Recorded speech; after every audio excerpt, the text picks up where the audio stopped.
Get in, nerds. We are playing Burden of Command. I am really hoping that we can, that we don't get another crash. But we'll see what happens. So, again, very solid autosave function in this game. They have placed the save file right where we were. So let's see what the enemy does.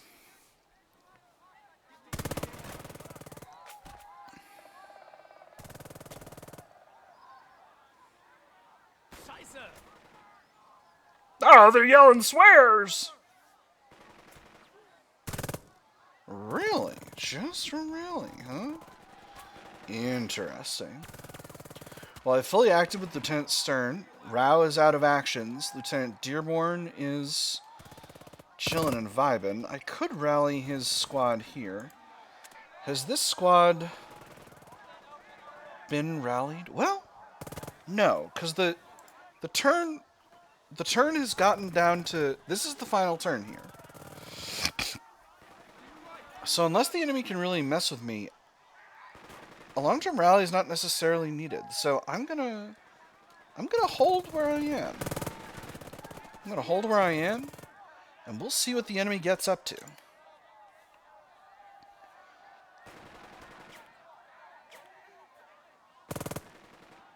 Okay, so here comes the enemy armor.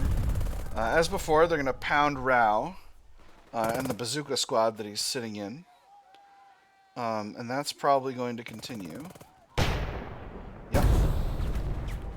That's that same action.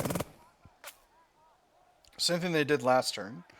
I got another bazooka squad over here, but obviously they're not able to do anything. But also, it's not as if the enemy can take objectives with the... Well, they can take objectives with these tanks, but I don't think they can necessarily get into them. They certainly can't get into them this turn. And I think the scenario has been shortened because the enemy hasn't been able to make any headway against the fantastic defense. I'm going to toot my own horn a little bit here. Only a little. There will be minimal self-horn tootage. Now the question is, do I take this shot here? Well, I don't think this squad can go anywhere, so I'm going to continue to hold. I'm just going to continue to hold. I'm not going to get creative. I'm going to keep as much in the back pocket as I can. They're going to keep doing that. Yep. The Americans! Indeed. Yep. They're just going to shoot at Rao. That's their thing. They love to do it. They're mad that he saw Hitler was a dirtbag and got out. They've never been madder. Yep. That's what's happening. The Nazis are triggered. All right. We'll see. We'll see. They're probably going to spend one more turn doing this.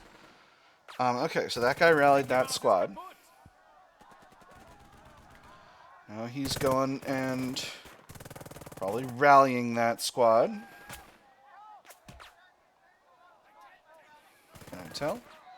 Seems like he rallied them. That's okay. That is just fine. They'll probably hit my line with some MG fire. But we'll see. I don't want to sit here and test my predictive capabilities. Oh, they took out the bazooka. Golly. I guess the bazooka team really was only those two fellas. Well, it is what it is. Here's hoping Rao doesn't get taken out, but he shouldn't. It would be... I don't think they can, because they're out of tanks, and I don't think they have much else to hit Rao with. Plus, I don't necessarily know that they're gonna want to with no bazooka to shoot at. Das ist kein Austria. They're just still trying to get infantry through this ravine here. Yes, risk the exposed fire. Do it. Do it. Yes. Haha, yes. They're moving. Full sicko mode unlocked. Nice. Yes, crouch down amid the corpses of your comrades. Let's see if I can take out a second squad. I'm going to do it. I'm going to see if I can take a second squad out of action in that same spot. Alright.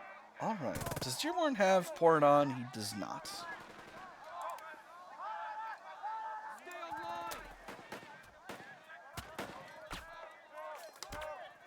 Braga, braga, braga, braga, braga, braga.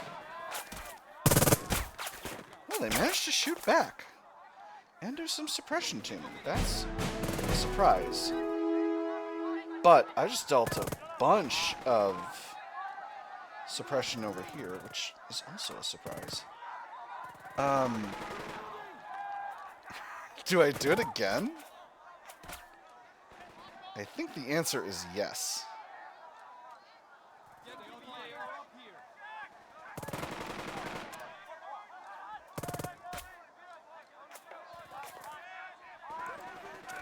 Do I do it with Dearborn? I think the answer is also yes.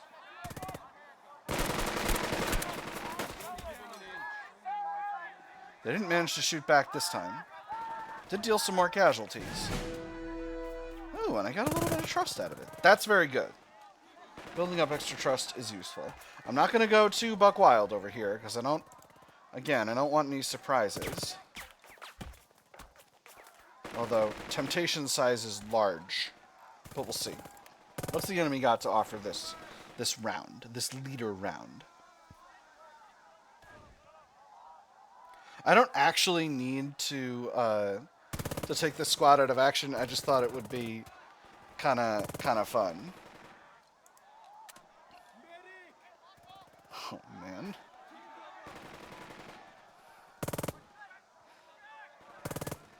They're stuck in open terrain too. This is greedy, but it's the last turn. Let's do it.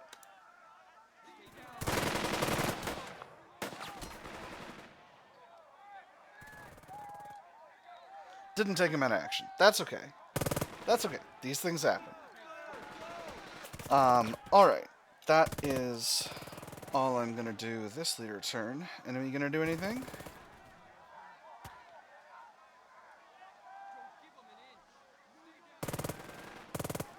I think they may have run out of steam. Although I'm tempted to pour more fire into these units, I'm not tempted enough to risk anything. So, we are just going to leave the leader turn here, and that should be the battle. Unless the enemy has more to do, which they might. But they might not.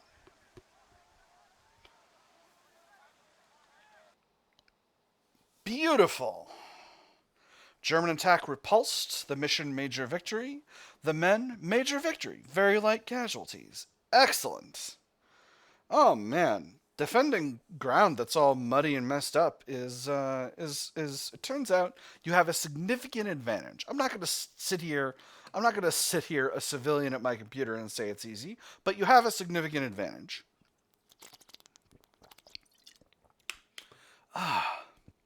All right, let's continue with the story. Hey, it's our man Chuck When Burns. we got in on Anzio, there was nothing, no fighting, no nothing. About the second day, when they started coming, oh God, they just bombed the living daylight out of us, and then just bombs are falling there. Heck, I got knocked down twice, the same night. And you talk, I was scared. I was really, oh boy. Yeah, well, you can always be scared. That is the truth. I've never been shelled with artillery, but I would imagine it's one of the most terrifying things humanity has ever figured out how to do. The mission, major victory. Retained 3 objectives, inflicted at least 10% enemy casualties. Okay, so there was a casualty requirement. That's... I'm a little surprised that I did that much damage to the enemy, because they didn't get very close. But I guess I was able to get some good shooting off at the squads that got in near my lines. The men, major victory, casualties less than 10%. A line held. With their armored support broken down, the German attack falters. Not long after that, they begin to fall back. Before long, the enemy are back in their position, and your men are back in yours. It's dark before the fighting finally dies down all across the line. A real shitstorm is how Colonel Heintges puts it when he finally has a chance to visit your part of the line. The enemy threw their weight at us, but we didn't break. Not here. Thank God you haven't lost your touch. I've had good commanding officers. I certainly enjoy the rare bit of praise. Not at the praise.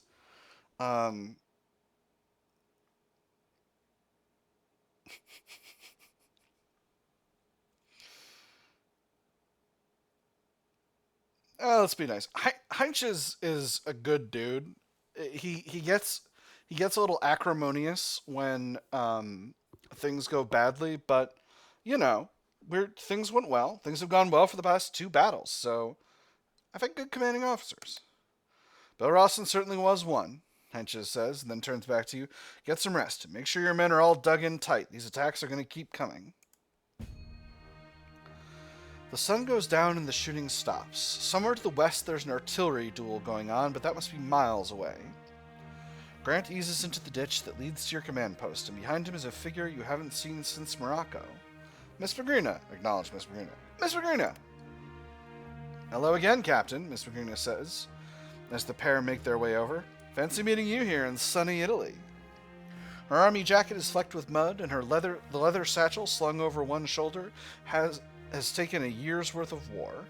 If you hadn't heard her voice, she might have been mistaken for a messenger in the dark. Sunny Italy, agree to the interview, possible change in prestige, trust, all that other bullshit. You're our lucky charm today, agree to the interval, possible change in, decline the interview, trust +5, end the scene. This is condescending, if I say you're our lucky charm today. Sunny Italy? That's what certain politicians are calling the Italian campaign, Miss Magrina says, and her smile becomes razor thin for a moment. They, of course, aren't up here. So, where should we begin? It's been a long year since we last spoke. Sicily came and went, but Anzio appears to be here to stay. We dodged a bullet on the Volturno, Sergeant Grant says, and the brass didn't like that. Sicily was a bruising series of fights. Sicily revealed American talent and leadership. No comment.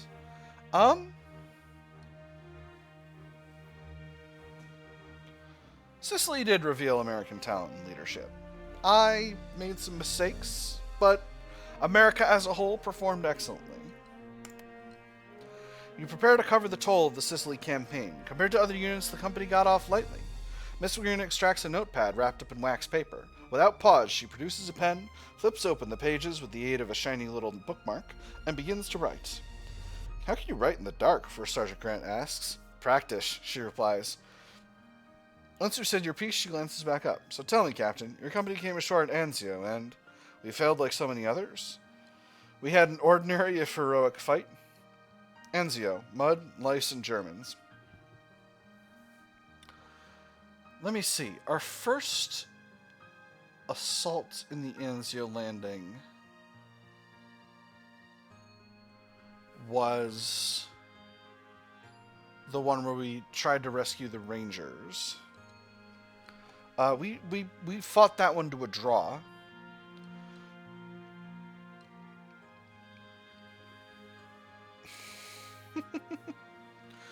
If I say we had an ordinary if heroic fight, I'm sugarcoating it a little bit.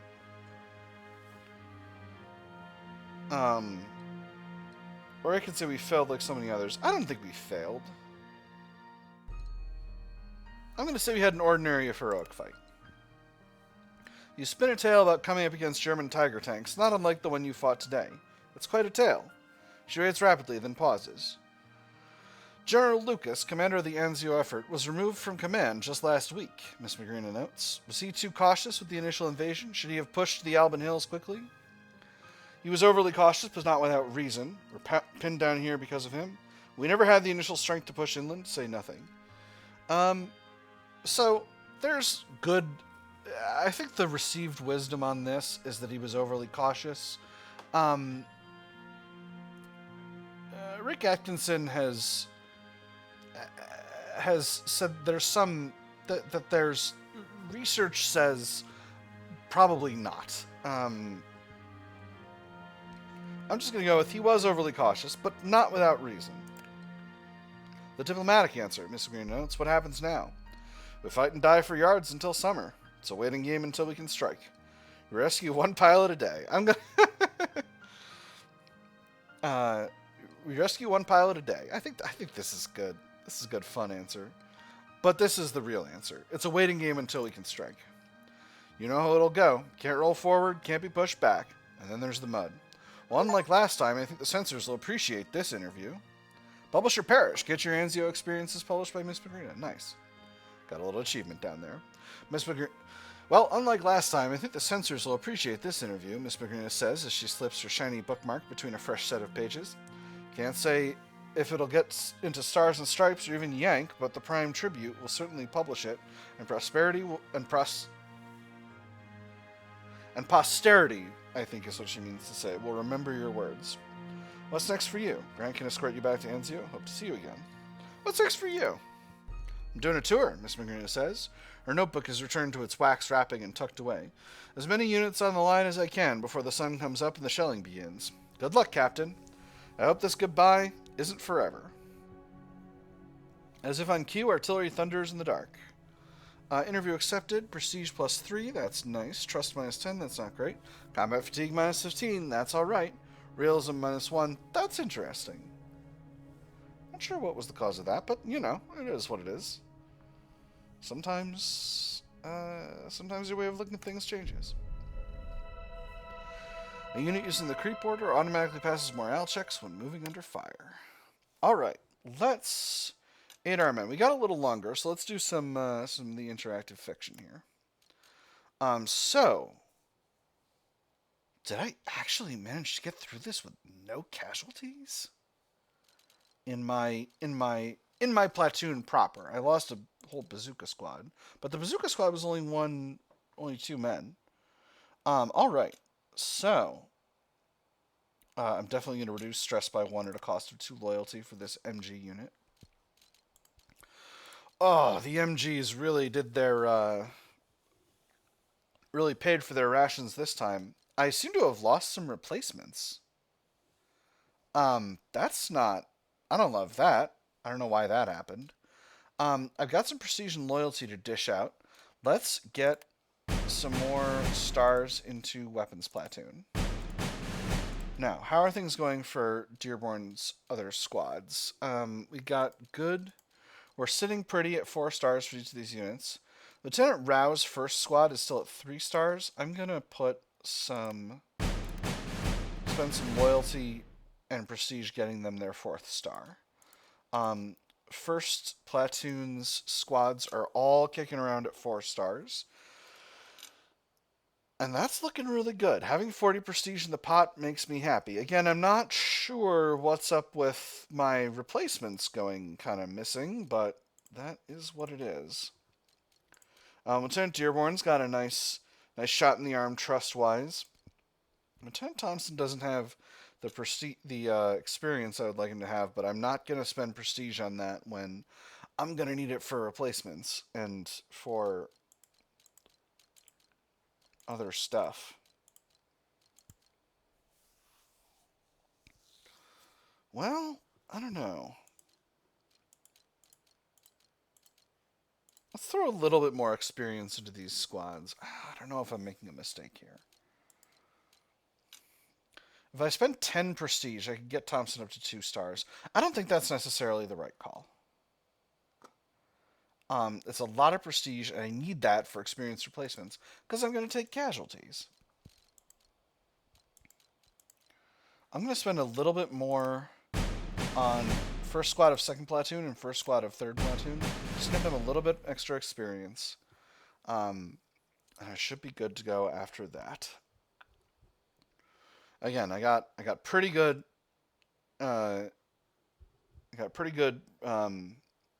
loyalty and prestige income from doing really well in this defensive battle. Again, admittedly, a battle where I had a lot of advantages. But yeah, so we'll go ahead and call that complete. We're closing in on a 30-minute episode at this point. Or no, we're not. Math is I didn't wish to do the math, so I didn't. All right, let's continue our journey for some interactive fiction. Moving makes soldiers easier to hit, but vehicles harder to hit. Life isn't fair for the infantry, but it is what it is.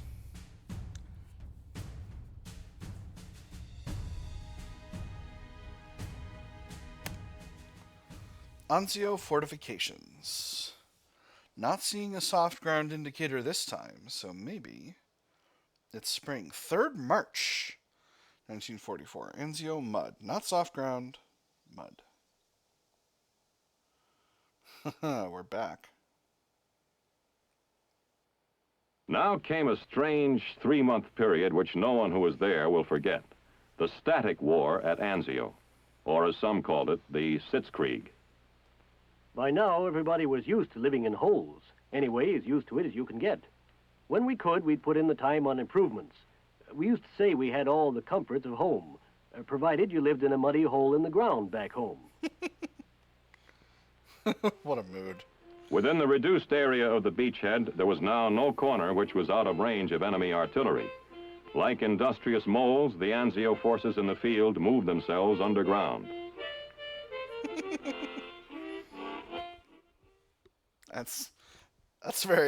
That's grew up in the Depression humor for sure. March 2nd, 1944. Anzio. The Krauts attack all along the regiment's line. For 4 days, they throw tanks, mortars, and hard-eyed men in field gray against the Allied line. Mud and blood becomes the norm. For 4 nights, artillery, mortars, and the endless wails of the screaming Mimis are your lullaby. It's enough to drive someone mad when you can get some decent sleep. That's it. I need a vacation. It's enough to drive someone mad. The 5th night is quiet, right up until midnight when PFC Morris slips into the command trench. Aren't you supposed to be forward at listening post Able? First Sergeant Grant asks Morris. The Krauts have got other ideas, Morris says and turns to you. Johnny keeps hearing something in no man's land. Says it sounds like metal on metal. Over by the Tiger that went kaput a while back. Sounds like the Krauts are trying something. Thought we shot up that Panzer. See if the line to the listening post is intact. Sounds like the Krauts are trying something. Yeah, and it's never good, Morris replies. Morris has a point. Wonder what Grant will say about this. Even knocked out, that Tiger's trouble. What Grant will say about this. It's out in the open. If it's out in the open, Artie solves this, First Sergeant Grant notes. Sure, once we wire back in, Morris says, but we could just paste the Tiger with MGs and mortars right now and scatter the Krauts like rats. But there's also an intriguing possibility here. Tiger tanks carry a manual called the Tiger Fever. That would be a real trophy. Wiring the listening post and direct Artie from there. Prestige -1, loyalty +1. Use the heavy weapons platoon to scatter the Krauts, even chance of success. Lead a patrol out into no man's land. Mini adventure, possible prestige, trust, and combat fatigue change.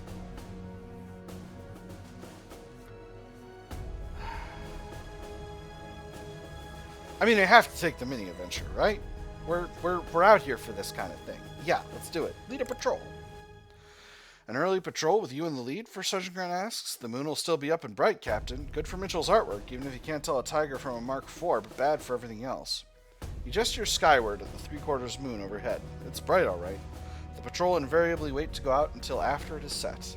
If the Germans can manage it, so can we. Why don't we ask the Germans to wait till it's dark? We don't really have time to chat about lunar cycles. Why don't we ask the Germans to wait until it's dark?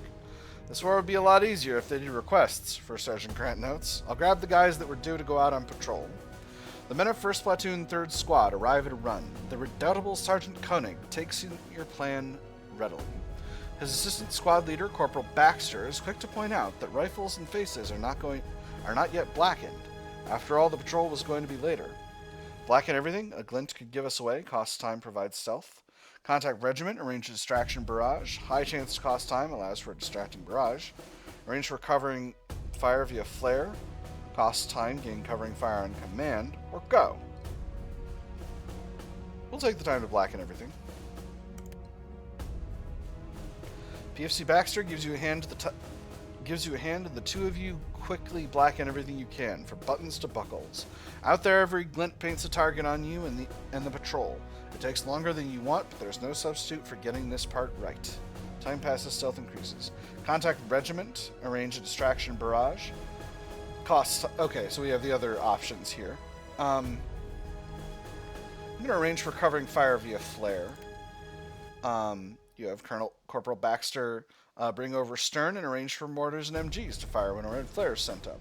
The weapons platoon will hit the enemy hard, which will hopefully be enough to provoke a firefight in the wrong direction and hopefully get the patrol through a tight jam. I'm not going to arrange the distraction barrage. Enough prep. Let's go. No one just wanders out into no man's land. Even at night, Sergeant Koenig eases over the parapet via a low crawl. The men follow together, and you wiggle through mud, worms, and viscera that has been fermenting in fallow fields, pummeled for the last month and a half.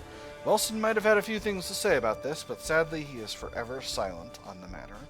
In the distance, the hulk of the Tiger tank squats in the pale moonlight. Lead the patrol straight to the Panzer, no time lost. Maneuver around the flank, takes time, flank approach, or creep forward slowly, takes time, additional stealth.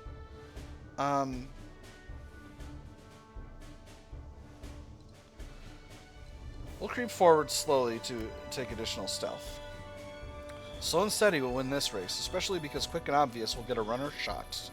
Eventually you near the listening post location where PFC Patterson no doubt waits. You can't see him, of course, but this is how it should be. See if he's heard anything more, takes time, additional info. Continue on, no time lost. Detach 2 men with Patterson. High chance of a casualty, additional intelligence gained. We'll continue on. If Patterson heard anything else, chances are you'll hear it too shortly. You creep closer. The Tiger tank is a gruesome sculpture, its armor rended and twisted to cast deep shadows in the silver moonlight. A distant engine revs from somewhere beyond the German trench line. Metal groans. The Tiger tank begins to clack forward at a walking pace. The German engineers follow, their submachine guns at the ready. Attack, even chance of casualties, let them go.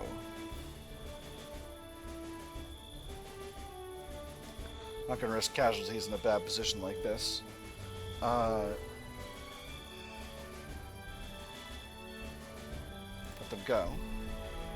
The Germans are now prepared for the worst. There's no point in staging an infantry attack. You gesture to the patrol, and together you slink back into the night. The return to friendly trenches is uneventful, just another patrol, really, but the men don't seem to mind the lack of a fight, especially not one at night.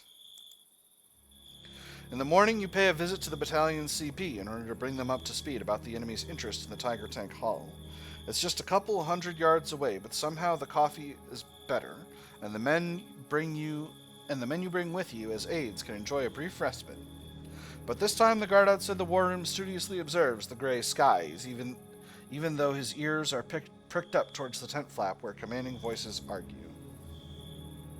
I don't like being talked to like that, you hear Lieutenant Heintges declare in tones that seethe. It sounds like you're losing confidence in me.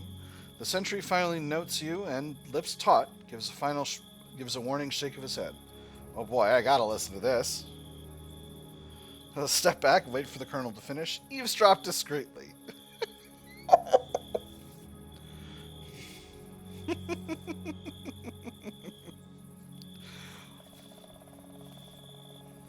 This is what I should do. Step back and wait for the colonel to finish. That's not the character I'm playing. Oh boy, I gotta listen to this. You take up a position beside the sentry. Since you aren't trying to enter, he can't say a thing, even if he was so inclined. Even though the crump of distant mortars threatens to mangle the voices, the words are still quite clear. Well, in that case, you'd better get yourself a new battalion commander, you hear Heintges shout. Shit, I did not need to hear that. Okay, time to withdraw.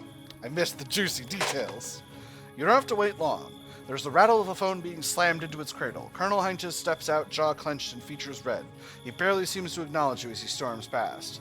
Afterward, you hand your reports to Major Thobro, the battalion XO, in an atmosphere of strained silence. He gives you no reason to linger long. The next day, the Germans finally let up. Good thing, too, because Colonel Heintges and Colonel Sherman just got promoted to staff positions far away from each other. Excellent. Though not leaderless, every battalion and company certainly just took a hit. Hey, Captain, you figure the Krauts are out of ammo or just tired? PFC Morris asks as you make the round. Let's hope it's both. They're as tired as us. They're just having a long lunch. Let's hope it's both. Hope and pray, but keep on digging, Patterson quips. That's what my ma used to say when everyone asked about the harvest. Can't make bread on hope, Morris puts in. Even the Germans get hungry. Even hungry enough to eat those biscuits of theirs. The men will fight, but you don't know who's in command. There's no word on who replaced Heintges. Major Thobro should be running things, but you aren't sure if he went with Heintges to the new posting. No one knows. Certainly no one has dropped by to clarify things. Then you hear the ringing of a phone back at the CP. The call. Nickel Company, the voice over the phone. Let's check the time. You know what? This might be a longer role-playing section here. So I'm going to put a pin in this and end the episode here. And we'll start the next episode next time. I've had fun. I hope you all have had fun, and I will see you on the other side.